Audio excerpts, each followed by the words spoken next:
That's a wind gust right there. Well, that's a wind gust. Hey, Rick, get to safer ground. He was timing those waves out, watching that water move in. I don't mean to sound, chicken about this, but as soon as we saw this and we saw it dangling, we started running from 57. Glenn, get back behind the building. Uh-oh, we just had some glass breaking out here. We just had glass break. Whoa. Whoa. Hey, guys. Whoa. Oh, my God. Wow.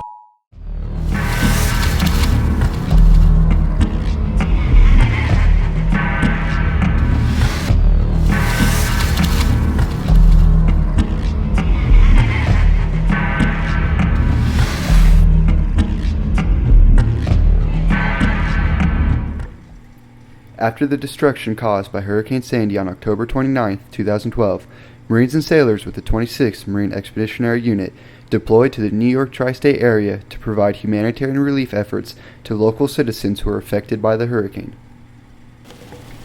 Being able to quickly and efficiently mobilize is one of the many attributes of MEU excels in. In less than 24 hours, the Marines and sailors of the 26th MEU had troops staged on a ship off the coast of New York, willing and eager to help. With an estimated $50 billion worth of damage caused, Hurricane Sandy is the second costliest hurricane to hit the United States East Coast and the deadliest hurricane since Hurricane Diane in 1955, with over 130 deaths. The Marines worked off the USS Wasp, the USS San Antonio, and the USS Carter Hall in order to prepare for the days ahead.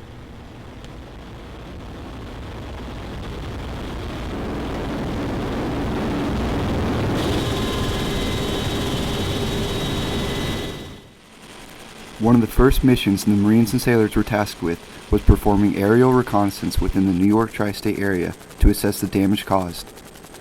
The Marines flew aboard UH-1N Hueys to fly around the areas collecting data to determine which areas needed their help the most.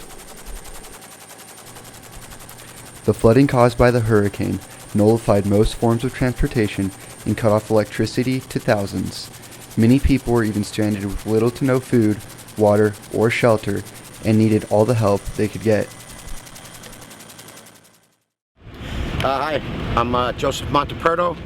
I live at 12 Graham with my sister, the house behind us. We've been red tagged, we lost everything.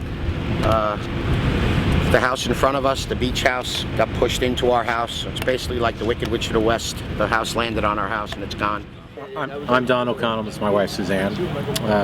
This is our summer house over here in the inlet, to be honest. And I grew up down here since 1957. So, basically, this is the second weekend down here, our first weekend right after the storm.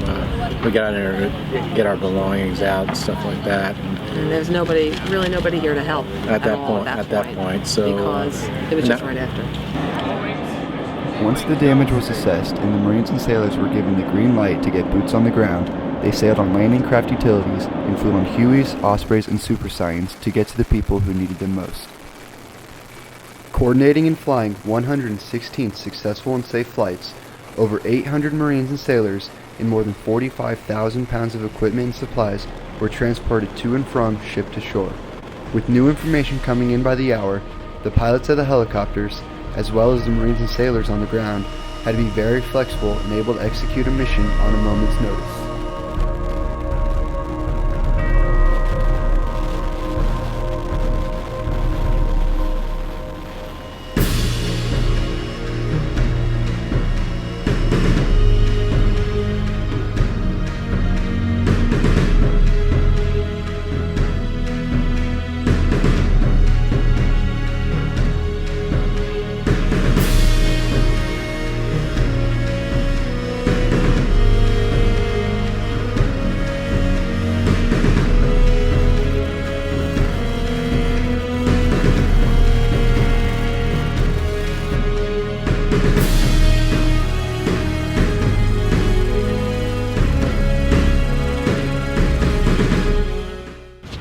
Saw the Marines out here, always a good thing for me as being a former Marine, and seeing these guys here, just your anxiety level just comes down a whole bunch, you know. I'm a city fireman.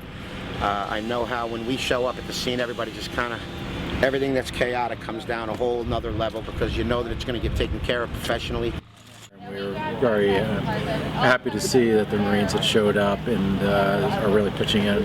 Been very helpful, very nice to us. This is New York, and you don't really see the need for the Marines, and to see them for the first time since I've ever grown up in New York City my whole life, and to see them is more important right now than I've ever felt before. That what they can do to help. I never realized the devastation at this large scale, and to have all of these men and women helping us move things. The weight of the items are just something we couldn't handle, so that alone has helped us. We're operating in support of what they call Task Force Pump, and what that is they're going into the Rockaway Island area, and water that has remained after Hurricane Sandy, they've been going in and pumping out the water. What we're doing is we're offering these pump teams mobility into those areas. So whether that be moving things out of the way so they can access it, or whatever the case may be, we're ensuring that they can get to those pump sites to get that excess water out of the area. Patrick McGuire from Hampton Bays, Long Island. Out east, came down here to volunteer. Marines have been huge, being able to take away all the debris, pump out as much water as they could from basements, just, you know, giving us that general feel-good blanket that you guys are here with us. So it's been huge. Good back there, Gaston? You get bro. Watch your step. One of the most common and beneficial ways the Marines helped was by talking to local residents and helping them perform tasks they may not have been able to accomplish without aid. Let's go. Whoa. I was going to say. Due to the fact most of the streets were covered in debris, composed mostly from large sections of housing, the Marines and sailors used axes and chainsaws to cut it down into more manageable pieces in order to carry it into designated piles.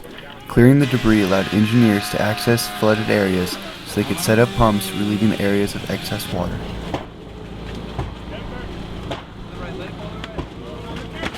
See where the water's boiling up, and I think that's where it's coming from.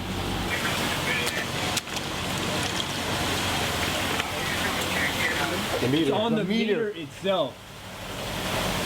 The pipe right next to them? Yeah, the pipe off to the right. Just follow the pipe downwards. Follow the pipe downwards? And that's where the meter is. That's where the whole That's where it is. Whatever the like lever? It doesn't matter. Whatever you can shut off on that pipe, it will shut off everything else.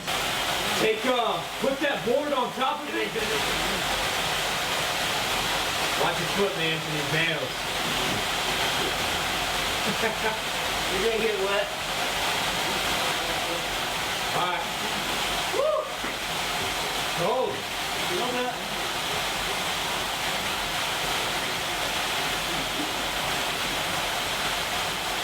Ah, there we go. Got you.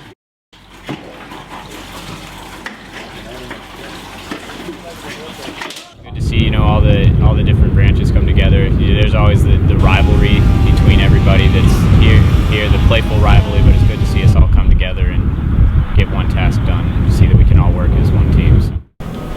Well, don't be shy. It's just a deck. It ain't gonna hurt you. There you go, teamwork. Marines and sailors working together, often referred to as the Blue-Green Team, is one of the key tools that made the disaster relief a success. Working towards a common goal to help their country, the two branches worked in a cohesive manner to accomplish their mission. After 11 days working in the New York tri-state area, the Marines and sailors were tasked to withdraw after they were no longer needed. The Marines and sailors left with a lasting impression on the difference and impact they made for all the people they helped.